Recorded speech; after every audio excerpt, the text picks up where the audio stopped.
Estás disfrutando de la programación de Nuevo Tiempo Honduras, llevando esperanza.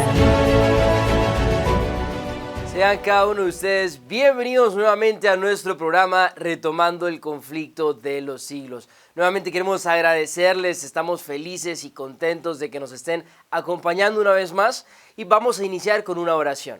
Inclinen su rostro para orar. Padre nuestro que estás en los cielos, santo y glorificado sea tu nombre. Muchas gracias porque nos das la oportunidad de estar un día más estudiando tu palabra. Te pedimos por todas las personas que están conectadas, las personas que están por conectarse, Señor, que tú puedas derramar tu Espíritu Santo sobre cada uno de ellos y que sea algo de mucha ayuda. En Cristo Jesús, amén. Estás disfrutando de la programación de Nuevo Tiempo Honduras, llevando esperanza. Vamos a la parte de la alabanza y la adoración y para eso hoy tenemos una invitada muy especial, Ana Castillo, que nos trae el canto Como un niño. El tiempo es suyo.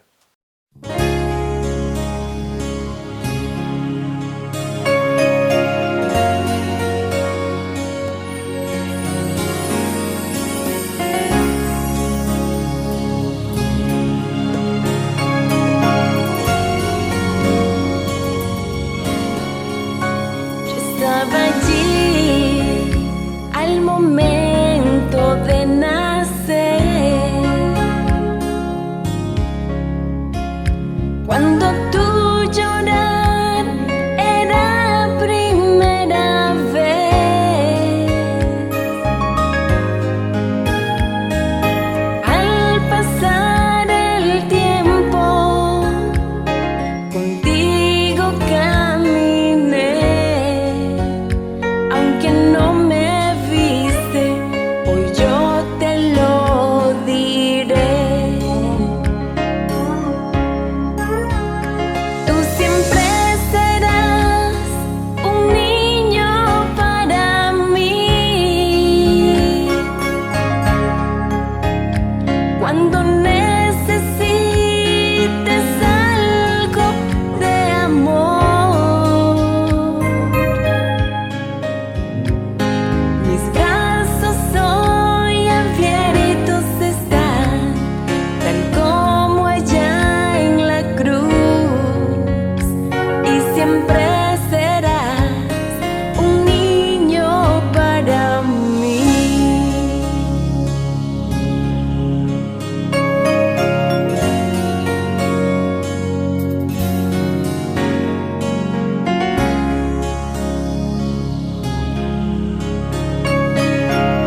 Muchísimas gracias, Ana, por ese hermoso especial. Pongamos todos en el chat un fuerte amén, que yo sé que fue de muchísima bendición para todos los que lo escuchamos. Vamos a continuar con nuestra parte central del programa y para eso tenemos el título de hoy, la Basílica de San Clemente. Hay una religión que se llamaba el mitraísmo. El mitraísmo amenazó con el triunfo del cristianismo. ¿Por qué? Porque habían grandes diferencias, pero a la vez habían grandes semejanzas en sus doctrinas y en sus ritos. Entonces hubo una fuerte rivalidad, pero al final salió triunfando el cristianismo. Pero no voy a ser yo quien les siga contando. Vamos a dejar a nuestro querido pastor Adán Ramos que continúe. El tiempo es suyo.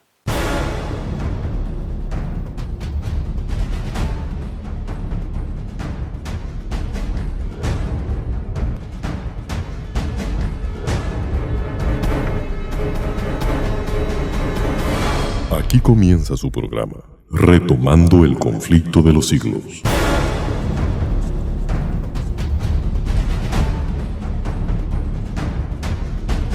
Este cautivante estudio lo guiará por eventos y sitios de la Iglesia cristiana, desde sus inicios hasta la Edad Medieval, y desde la Reforma Protestante a la Revolución Francesa.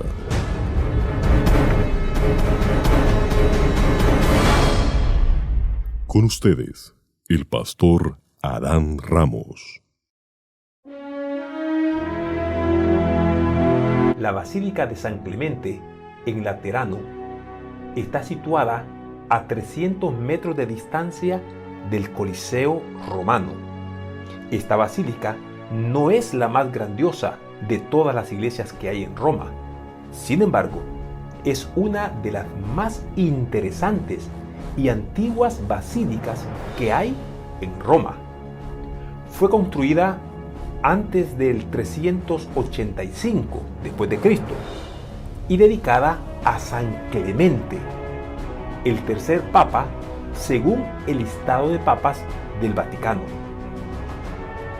Esta basílica está ricamente decorada y los peregrinos que la visitan descienden a la iglesia desde el nivel de la calle moderna y entran en una basílica del siglo XII. Una vez dentro, ves el altar principal y enterrada bajo ese altar se encuentran las reliquias de San Cirilo y San Ignacio de Antioquía y que también se exhiben en la veneración de los fieles.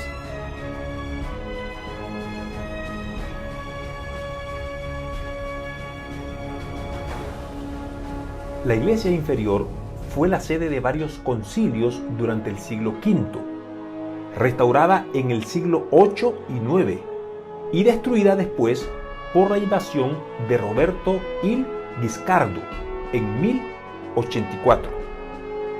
En 1108, el Papa Pascual II construyó la iglesia superior sobre las ruinas durante el pontificado de Clemente XI. Fueron restauradas por Carlo Fontana.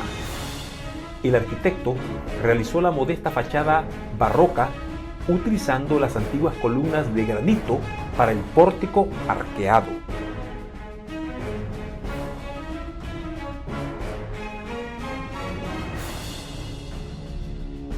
Al lado izquierdo de la fachada se encuentra el campanario, construido a finales del siglo XVII y principios del XVIII. El interior de la Basílica Superior, aunque ha sufrido considerables alteraciones, conserva todavía importantes elementos de la antigua construcción. Dividida en 3 naves por columnas romanas de mármol y granito, con capiteles jónicos, conserva en la cuenca del ábside el maravilloso mosaico con el triunfo de la cruz de Cristo. Ahora bien, ¿qué es el ábside? En la parte posterior del altar mayor de una iglesia hay un saliente por el exterior que tiene forma semicircular o poligonal. Es una cubierta generalmente abovedada. Este mosaico resplandeciente representa la cruz del Señor Jesús.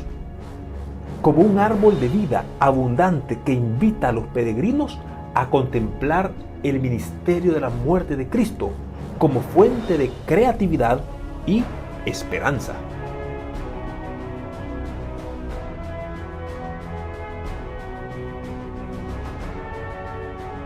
El suelo, recubierto de mármol polícromo, es un ejemplo muy elegante del estilo cosmatesco.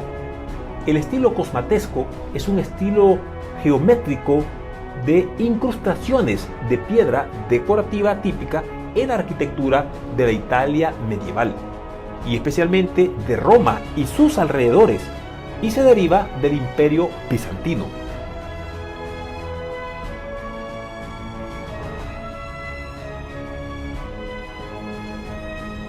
En la basílica inferior se encuentran varios frescos, entre ellos la representación de la leyenda de Cícino, pintada entre 1084 y 1100, y que es un importante testimonio de la primera lengua de la Vulgata italiana, así como algunos fragmentos de las reliquias de San Cirilo, evangelizador de los pueblos eslavos e inventor. Junto con su hermano Metodio, el alfabeto glagolítico del que se deriva el cirílico.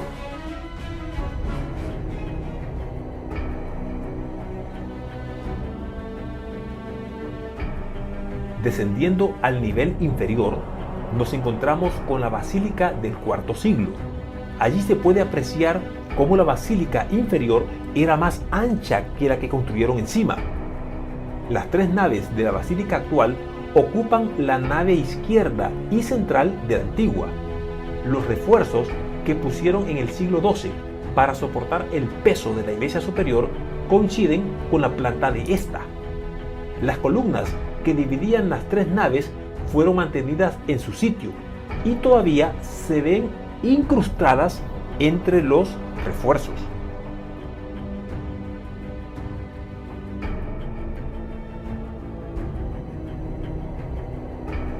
Durante las excavaciones del siglo XIX, retiraron la tierra y tuvieron que colocar varios pilares, ahora a la vista, para soportar el peso de la basílica superior. Un atractivo añadido de la basílica inferior son los frescos medievales que relatan la vida y la leyenda de San Clemente.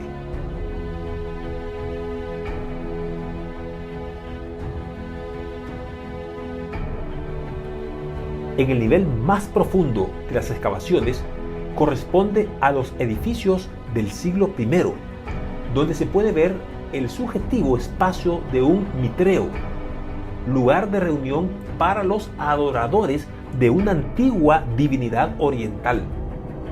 Los triclinios de piedra a ambos lados del altar de Mitra es una estancia con forma de gruta. Servía para celebrar los banquetes rituales. También en el nivel más bajo hay edificios romanos de la Edad Imperial y aún se conserva un altar de mármol con la representación de la matanza del toro por Mitra.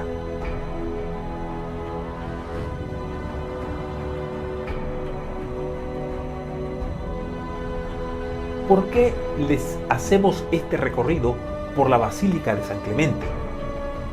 Porque es importante que ustedes vean cómo el cristianismo fue cediendo poco a poco sus principios hasta hacerse un espacio muy bien acentuado en el gran Imperio Romano. La Basílica de San Clemente es una basílica medieval bien conservada, dedicada a San Clemente, que según el Vaticano fue el tercer obispo de Roma. La antigua iglesia fue transformada a lo largo de los siglos, de ser una casa privada y que era sitio de adoración cristiana clandestina en el siglo I, hasta convertirse en una gran basílica pública en el siglo VI, reflejando así la creciente legitimación y poder emergente de la Iglesia Católica. La casa original fue propiedad de un cónsul y mártir cristiano, Tito Flavio Clemente, que fue uno de los primeros senadores romanos en convertirse al cristianismo. Clemente permitió que su casa se usara como un lugar de reunión secreto para sus compañeros cristianos, estando entonces prohibida la religión cristiana. También hay evidencias que en el siglo II, miembros de un culto mitraísta construyeron un pequeño templo dedicado a Mitra en el complejo de apartamentos de ese mismo lugar. Este templo fue usado para rituales de iniciación y duró hasta finales del siglo III. El mitraísmo fue una religión que, podríamos decir, hasta cierto punto amenazó el triunfo del cristianismo. El clero mitraísta reprochaba a los cristianos que ellos le habían tomado de su religión muchas de las cosas. Entre ellos, o entre otras cosas, ellos decían que el cristianismo les había plagiado la purificación por la sangre del toro y que le habían sustituido por la purificación de la sangre del cordero. También el mitraísmo y el cristianismo, entre ellos había grandes diferencias, pero a la vez también grandes semejanzas en aspecto doctrinal y ritual. Y como consecuencia, hubo una fuerte rivalidad entre estas dos religiones, de la que salió triunfante el cristianismo a partir del siglo IV. El filólogo y filósofo y escritor francés Renan, quien vivió entre 1823 y 1892, en su obra de Marco Aurelio, página 579, escribió: si el cristianismo se hubiese detenido en su crecimiento por alguna enfermedad mortal, el mundo hoy sería mitraísta. El mitraísmo era una religión de misterio de origen persa y se desarrolló alrededor de Mitra, el dios del sol. Su día especial de adoración era el día del sol, o domingo, como diríamos en inglés Sunday, día del sol, y consideraba que el 25 de diciembre era su cumpleaños. Este estudio está basado en la Biblia y los escritos de Elena G. de White. El tema de hoy será la Basílica de San Clemente.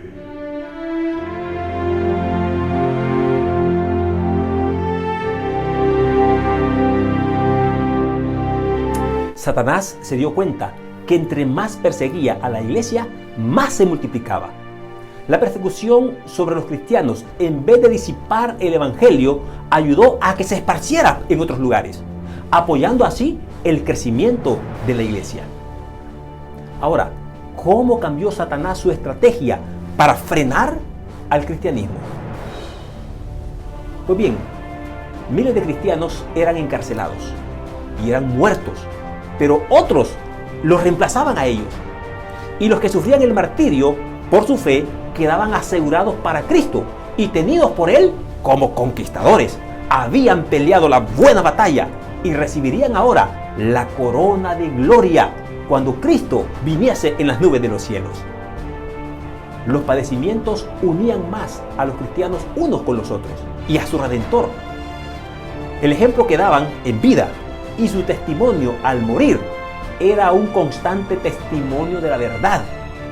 Y donde menos esperaba, los súbditos de Satanás abandonaban su servicio y se alistaban bajo el estandarte de Cristo Jesús.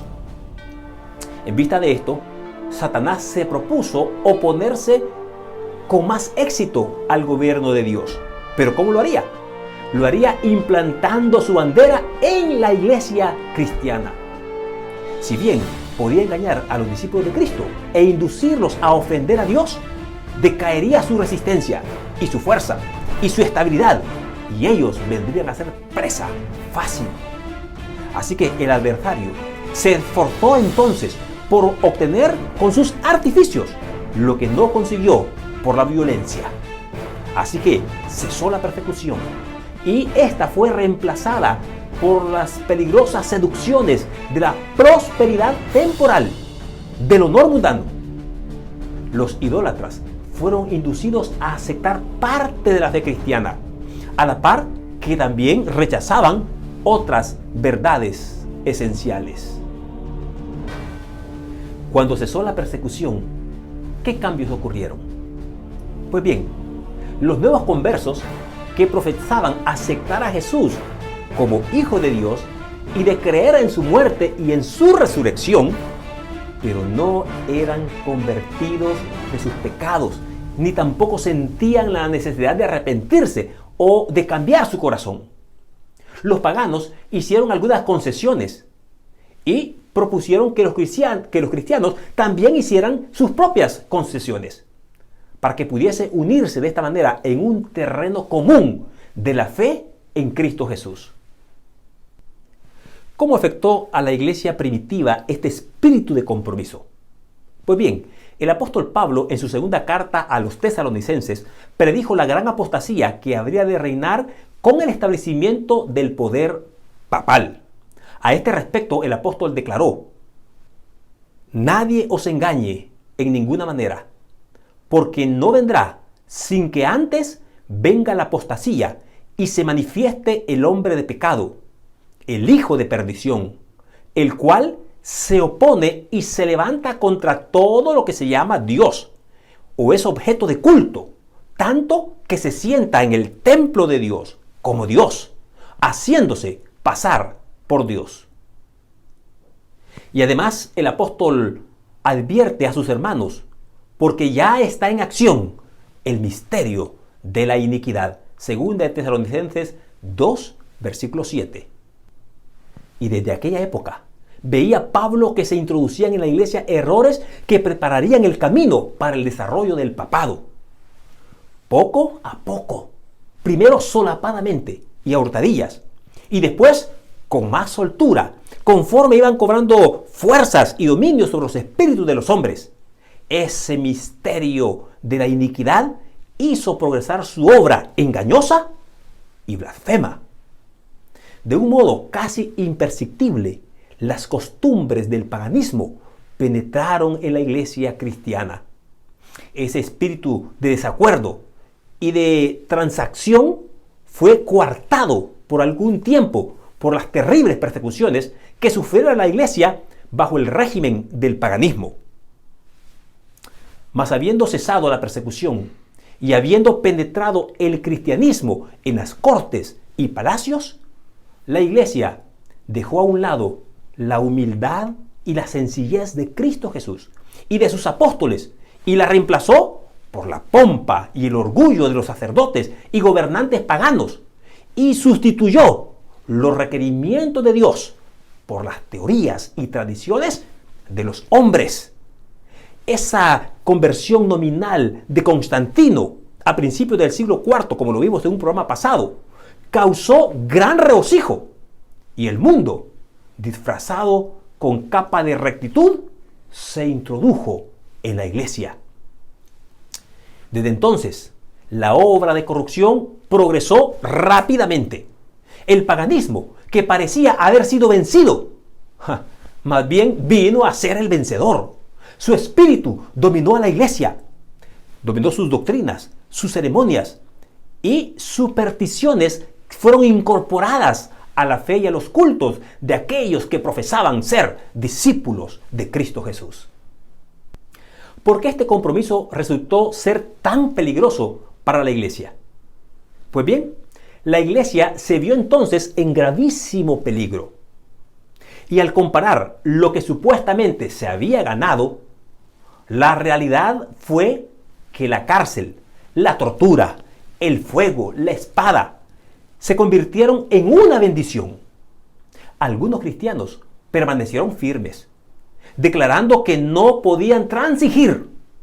Otros declararon que estaban dispuestos a ceder o a modificar algunos de sus puntos de su confesión de fe para unirse con los que habían aceptado parte del cristianismo, insistiendo en que con ello podían llevarlos a una conversión completa. Realmente fue un tiempo de profunda angustia para los verdaderos discípulos de Cristo. Bajo el manto de un cristianismo falso, Satanás se introducía en la iglesia para corromper la fe de los creyentes y apartarlos de la palabra de la verdad. La mayoría de los cristianos consintieron al fin de arrear su bandera y se realizó la unión del cristianismo con el paganismo.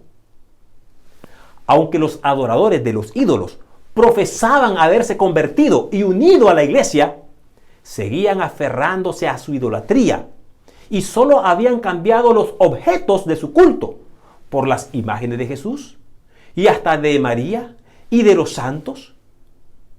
La levadura de la idolatría, introducida de este modo en la iglesia, prosiguió su funesta obra. Doctrinas falsas, ritos, supersticiones y ceremonias idolátricas se incorporaron ahora en la fe y en el culto cristiano. Al unirse los discípulos de Cristo con los idólatras, la religión cristiana se corrompió y la iglesia perdió su valor y su fuerza. Hubo, sin embargo, creyentes que no se dejaron extraviar por sus engaños y se mantuvieron adorando solo a Dios, fieles al autor de la verdad. ¿Qué tan efectiva fue la estrategia de Satanás de rebajar las normas de la iglesia cristiana? Bueno, yo diría que muy buenas estrategias usó Satanás, porque Satanás se había esforzado por hacer transigir a Cristo. ¿Recuerdan ustedes allá en la tentación en el desierto? Vino donde estaba el Hijo de Dios, allá en el desierto, para poder tentarle y mostrarle todos los reinos del mundo y su gloria. Ofreció entregárselos con tal de que le reconociera la supremacía al príncipe de las tinieblas. Cristo reprendió al presunto tentador y le obligó a marcharse. Pero al presentar las mismas tentaciones a los hombres, Satanás obtiene más éxito. A fin de asegurarse el honor y las ganancias mundanales, la iglesia fue inducida a buscar el favor y el apoyo de los grandes de esta tierra. Y habiendo rechazado de esta manera a Cristo, tuvo que someterse ahora al representante de Satanás, el obispo de Roma. Una de las principales doctrinas del romanismo enseña que el obispo de Roma es la cabeza visible de la Iglesia Universal de Cristo y que fue investido de suprema autoridad sobre los obispos y pastores de todas partes del mundo. Aún más, al Papa se le han dado y se le han atribuido títulos propios de la divinidad. Se le ha declarado infalible. Exige que todos los hombres le rindan homenaje. Las mismas pretensiones que sostuvo Satanás cuando tentó a Cristo en el desierto. Hoy las sostienen por medio de la iglesia de Roma. Y muchos son los que están dispuestos a rendirle este homenaje. Empero, los que temen y reverencian solamente a Dios, resisten estas pretensiones, que es un desafío al cielo, como resistió Cristo las insistencias del astuto enemigo cuando le dijo en Lucas 4:8, al Señor tu Dios adorarás y a Él solo servirás. Dios no ha hecho alusión alguna en su palabra de que Él haya escogido a un hombre para que sea la cabeza visible de la iglesia en esta tierra. La doctrina de la supremacía papal se opone abiertamente a las enseñanzas de las Sagradas Escrituras. Solamente por usurpación puede el obispo de Roma ejercer autoridad sobre la iglesia de Cristo. Los romanistas se han empeñado en acusar a los protestantes de herejía y de haberse separado caprichosamente de la verdadera iglesia. Pero estos cargos recaen más bien sobre ellos mismos, porque fueron ellos los que arriaron la bandera de Cristo y se apartaron de la fe que había sido dada una vez a los santos. Si algún día tienes la oportunidad de viajar a Roma, observa específicamente el impacto del paganismo sobre el cristianismo y haz una lista de las cosas sobre las cuales influyó el paganismo sobre el cristianismo. Ahí vas a encontrar abundante material para mirar cómo el cristianismo tuvo que ceder sus principios y sus valores para ganar terreno, supuestamente ganar terreno entre los paganos, pero en realidad perdió el terreno y perdió la batalla que tuvo que haber triunfado y ganado. ¿Por qué Satanás intentó ocultar las Sagradas Escrituras? Pues bien sabía Satanás que las Sagradas Escrituras capacitarían a los hombres para discernir los engaños de él y de oponerse a su poder. Por medio de la palabra, fue como el mismo Salvador del mundo resistió los ataques de Satanás. Y a cada asalto, Cristo presentaba el escudo de la verdad eterna con un escrito está. A cada sujeción del adversario, Jesús usaba la sabiduría y el poder de la palabra. Satanás, por el contrario, para mantener su poder sobre los hombres y establecer su autoridad, el usurpador de Roma necesitaba que ellos ignoraran las Sagradas Escrituras. La Biblia ensalza a Dios y coloca a los hombres en su verdadero sitio.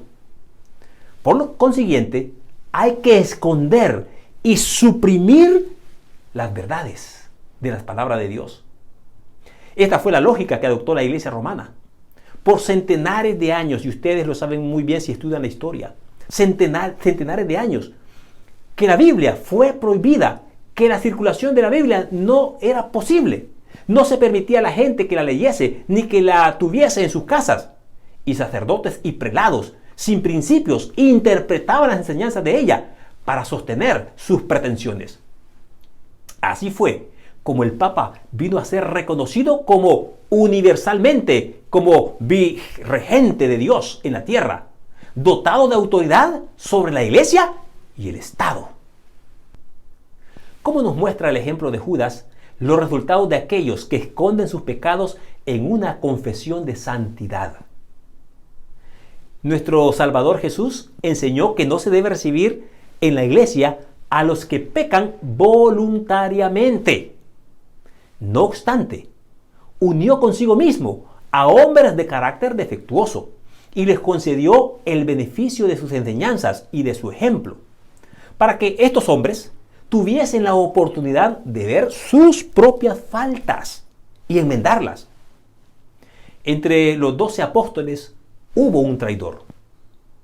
Judas fue aceptado no por causa de sus defectos de carácter, sino a pesar de ellos.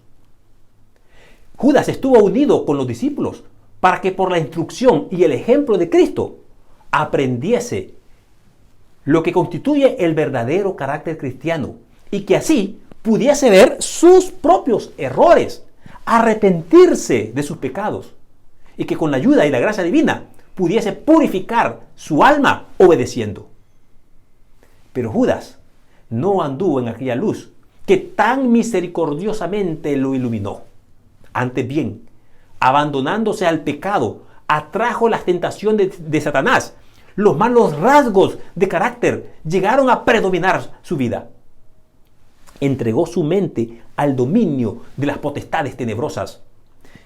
Se airó cuando sus faltas fueron reprendidas y fue inducido a cometer el espantoso crimen de vender a su maestro.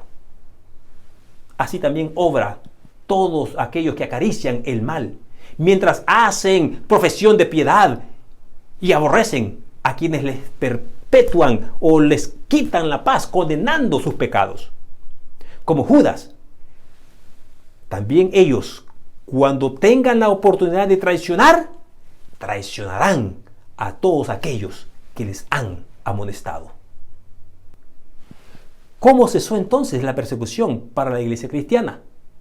Pues bien, a principios del siglo IV, el emperador Constantino expidió un decreto que hacía del domingo un día de fiesta pública en todo el imperio romano. El día del sol fue reverenciado por sus súbditos paganos y honrado por los cristianos, pues era política del emperador conciliar los intereses del paganismo y del cristianismo, y que en ese momento se hallaban en pugna. Los obispos de la iglesia, inspirados por su ambición y su sed de dominio, le hicieron obrar así, pues comprendieron que si el mismo día era observado por cristianos y por paganos, estos llegarían a aceptar nominalmente al cristianismo, y ello redundaría en beneficio del poder y de la gloria de la iglesia. Pero a pesar de que muchos cristianos piadosos fueron poco a poco inducidos a reconocer cierto carácter sagrado al domingo, no dejaron de considerar el verdadero sábado como día santo del Señor, ni de observarlo en cumplimiento al cuarto mandamiento de la ley de Dios que nos manda guardar el día sábado. Pero no paró allí la obra del jefe engañador. Había resuelto reunir al mundo cristiano bajo su bandera y ejercer su poder por medio del vicario, el orgulloso pontífice que aseveraba ser el representante de Cristo en esta tierra. Y realizó su propósito valiéndose de paganos semiconvertidos, de prelados ambiciosos y de eclesiásticos amigos del mundo. Se convocaban de vez en cuando grandes concilios en que se reunían los dignatarios de la iglesia de todas partes del mundo. Casi en cada concilio, el día de reposo que Dios había instituido era deprimido más y más y más, en tanto que el domingo era exaltado más y más y más, casi en iguales proporciones. Así fue como la fiesta pagana llegó a ser honrada como institución divina, mientras que el sábado de la Biblia fue declarado reliquia del judaísmo y se pronunciaba una maldición sobre los observadores del día sábado. Ahora bien, ¿qué papel jugó la Biblia durante ese periodo de compromiso? Cuando los cristianos consintieron en unirse con los paganos, que solo habían sido convencidos a medias o convertidos a medias, entraron por una senda que les apartó más y más de la verdad. Satanás, por supuesto, se alegró mucho de haber logrado engañar a tan crecido número de discípulos de Cristo. Luego ejerció aún más su poder sobre ellos y los indujo a perseguir a los que permanecían fieles a Dios. Los que habían sido de una vez defensores de la fe cristiana eran los que mejor sabían cómo combatirla. Y estos cristianos apóstatas, junto con sus compañeros semipaganos, dirigieron sus ataques contra los puntos más esenciales de la doctrina de Cristo Jesús. Fue necesario entonces sostener una lucha desesperada por parte de los que deseaban ser fieles y firmes contra los engaños y las abominaciones que, envueltos en las vestiduras sacerdotales, se inducía en la iglesia. La Biblia no fue aceptada como la regla de fe. A la doctrina de la libertad religiosa se le llamó herejía y sus defensores fueron aborrecidos y proscritos. Tras largo y tenaz conflicto, los pocos que permanecían fieles resolvieron romper toda unión con la iglesia apóstata si ésta rehusaba desechar la falsedad y la idolatría. Y es que vieron que este rompimiento era del todo necesario. Si ellos querían obedecer la palabra de Dios, no tenían alternativa. No se atrevían a tolerar errores fatales para sus propias almas y dar así un ejemplo que suponía en peligro la fe de sus hijos y la fe de los hijos de sus hijos, para asegurar la paz y la unidad. Ellos estaban dispuestos a hacer concesiones, pero que no contrariaran su fidelidad a Dios. Pero les parecía que sacrificar un principio por amor a la paz era pagar un precio demasiado alto. Si no se podía asegurar la unidad sin comprometer la verdad y la justicia, más valía que siguiesen las diferencias y aún incluso la guerra. ¿Qué tan importante es la doctrina hoy en día? Bueno sería para la iglesia y para el mundo que los principios que aquellas personas fieles sostuvieron revivieran hoy en el corazón de los que profesamos ser hijos de Dios. Hay hoy en día una alarmante indiferencia respecto a las doctrinas que son como las columnas de la fe cristiana. Y cuando miramos, nos damos cuenta que está ganando más y más terreno la opinión de que, al fin y al cabo, dichas doctrinas no son de vital importancia. Semejante degeneración del pensamiento fortalece las manos de los agentes de Satanás, de modo que las falsas teorías y las fatales engaños que en otro tiempo eran rebatidos por los fieles, que exponían la vida para poder resistirlos, encuentran ahora aceptación por parte de miles y miles de aquellos que se declaran ser discípulos de Cristo Jesús. ¿Qué características únicas tenían los cristianos que eran continua fuente de irritación para los inconversos? Pues bien, no hay duda de que los cristianos primitivos fueron un pueblo peculiar. Su conducta, intachable, y su fe, inquebrantable, constituían un reproche continuo que perturbaba la paz del pecador. Aunque pocos en número, escasos de bienes, sin posiciones ni títulos honoríficos, aterrorizaban a los obradores de maldad. Donde quiera que fueran, eran conocidos por su carácter y sus doctrinas. Por eso los odiaban los impíos, porque como Abel fue aborrecido por su hermano, su impío hermano Caín, por el mismo motivo que Caín fue inducido a matar a Abel, los que procuraban liberarse de la influencia refrenadora del Espíritu Santo daban muerte a los hijos de Dios. Por este mismo motivo, los judíos habían también rechazado y crucificado al Salvador. Es a saber, porque la pureza y la santidad del carácter de éste constituía una represión constante contra su egoísmo y contra su corrupción. Desde el tiempo de Cristo hasta el día de hoy, sus verdaderos discípulos han despertado el odio y la oposición de los que siguen con deleite los senderos del mal. ¿Cómo describe Jesús la actitud del mundo hacia sus propios seguidores? San Juan 15:19 nos dice: si fuerais del mundo, el mundo amaría lo suyo, pero porque no sois del mundo, antes yo os elegí del mundo, por eso el mundo os aborrece. ¿Prometió Jesús paz a sus seguidores? ¿Qué dice Mateo 10:34? No penséis que he venido para traer paz a la tierra. No he venido para traer paz, sino espada. Entonces se cumplieron las palabras de Jesús en Lucas 21:16 y 17. Seréis entregados aún por vuestros padres y hermanos y parientes y amigos, y matarán a algunos de vosotros, y seréis aborrecidos de todos por causa de mi nombre. La persecución se desencadenó sobre los fieles con furia jamás conocida hasta entonces, y el mundo vino a ser un vasto campo de batalla. Por centenares de años, la Iglesia de Cristo no halló más refugio que en la reclusión y en la oscuridad. Así lo dice el profeta en el libro de Apocalipsis 12:6. Y la mujer huyó al desierto, donde tiene lugar aparejado de Dios, para que allí la mantengan 1260 días.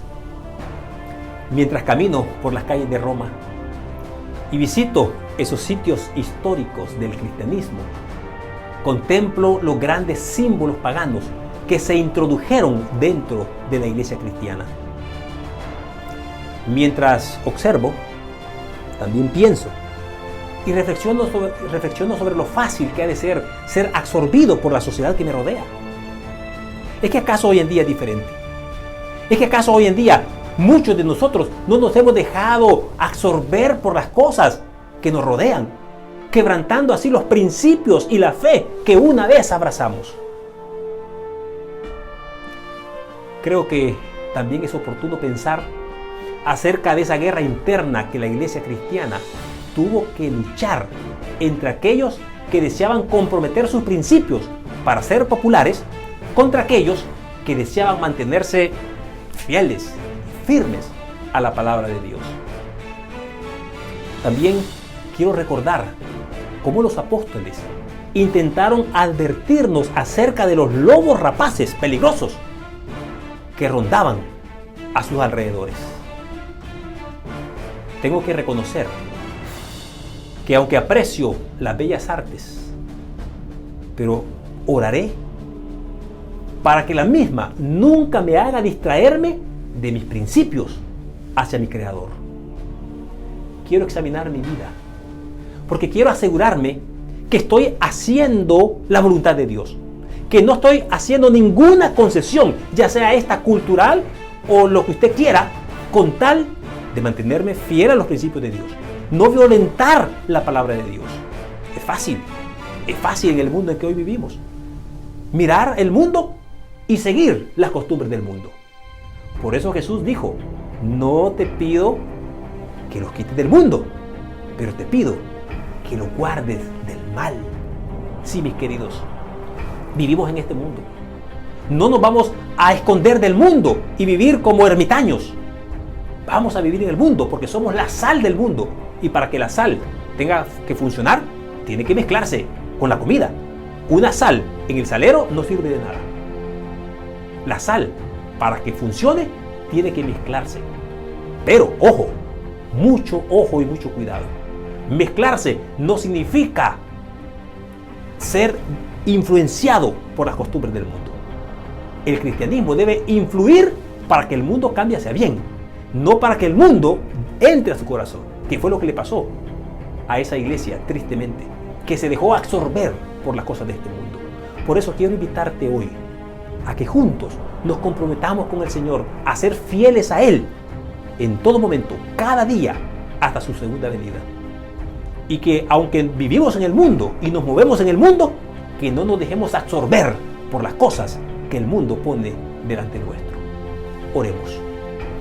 Bendito Padre y buen Señor, aquí estamos en el mundo. Y en su sabiduría Jesús nos recordó, no te pido, oh Padre, que los quites del mundo, sino que los guardes del mal. Esa oración, Señor, queremos hacerla hoy nuestra. Queremos ser guardados del mal, que aunque estemos en el mundo y nos movemos en el mundo, que no seamos absorbidos por las cosas de este mundo. Que siempre podamos poner a Dios en el primer lugar de nuestra vida. Como lo hicieron los cristianos primitivos, que muchas veces tuvieron ellos que huir porque fueron perseguidos por mantenerse fieles a ti y a la verdad. Que si nos toca vivir esa experiencia, que lo podamos hacer también con dignidad, como lo hicieron aquellos que se mantuvieron fieles a la verdad. Gracias pues, oh Padre, por tu palabra y por tu bendición. En el nombre de Jesús oramos. Amén. Bien, mis queridos amigos, mis queridos hermanos, este ha sido el capítulo 7 que hemos presentado delante de ustedes. Quiero recordarles que el primer miércoles de cada mes estamos con su programa Retomando el Conflicto de los Siglos, para lo cual queremos invitarles para que estén muy atentos de nuestra próxima programación. Dios les bendiga, que tengan un feliz día. Estás disfrutando de la programación de Nuevo Tiempo Honduras, llevando esperanza.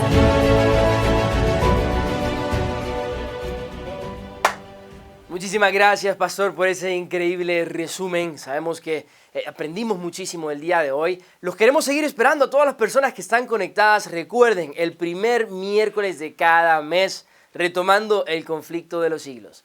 Bendiciones. Estás disfrutando de la programación de Nuevo Tiempo Honduras, llevando esperanza.